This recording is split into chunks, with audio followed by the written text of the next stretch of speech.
আপনারা এখানে যে রোগের চিকিৎসা দেখতে পাচ্ছেন, এটা হচ্ছে একটা ব্যাকটেরিয়াল রোগ। ইকোলাই ব্যাকটেরিয়ার কারণে হয়ে থাকে। রোগটির নাম হচ্ছে কার্পাল হাইগ্রোমা। এটা হচ্ছে আপনার বাংলায় যেটাকে আপনারা অনেক সময় গরুর গলা ফোলা বা গিরা ফোলা বলে থাকেন, যেটা মেটাকার্পাল জয়েন্টে হয়ে থাকে, মানে ফুলে থাকে। মাঝে মাঝে দেখা যায় হার্ড সারফেস, মানে হচ্ছে আপনার গরুটা যেইখানে আছে ওই সারফেসটা অনেক শক্ত সেই ক্ষেত্রে আপনি একটা কার্পেট দিয়ে দিতে পারেন। গরুর যেখানে অবস্থান করে বা শুয়ে থাকে ওইখানে সবসময় একটা কার্পেট রাখবেন। আর মাঝে মধ্যে দেখা যায় যে আপনারা গৃহপালিত পশু ঠিকই লালন পালন করেন, কিন্তু ঠিকমতো কৃমির ডোজ করান না। তারপরে হচ্ছে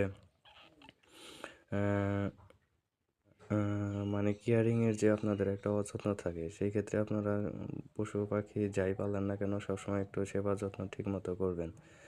আদারওয়াইজ আপনার সমস্যাগুলো সমাধানের ক্ষেত্রে আপনারা একজন রেজিস্টার্ড ভেটেরিনারিয়ান ডাক্তারের সাথে যোগাযোগ করবেন, অভিজ্ঞ এবং দক্ষ। আর যে কোনো রোগ হওয়ার সাথে সাথে আপনারা হচ্ছে চিকিৎসার দিকে যাবেন। কখনোই কোনো রোগ নিয়ে বসে থাকবেন না বা অবহেলা করবেন না যে এটা এমনিতেই ঠিক হয়ে যাবে। আর আদারওয়াইজ সঠিক ইনফরমেশন এবং সঠিক পরামর্শ ছাড়া কখনোই কোনো গরু, ছাগল, হাঁস, মুরগি যাই পালেন না কেন ওষুধ খাওয়াবেন না, কেননা এটা ঠিক না। এবং কি আপনার গরু, ছাগল যাই পালেন না কেন সঠিক পরামর্শ এবং চিকিৎসার জন্য অবশ্যই আমার সাথে যোগাযোগ করতে পারেন।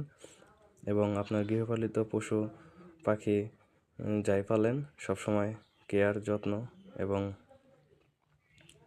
ঠিকমতো খাওয়া দাওয়া করাবেন। ভালো থাকবেন। ধন্যবাদ।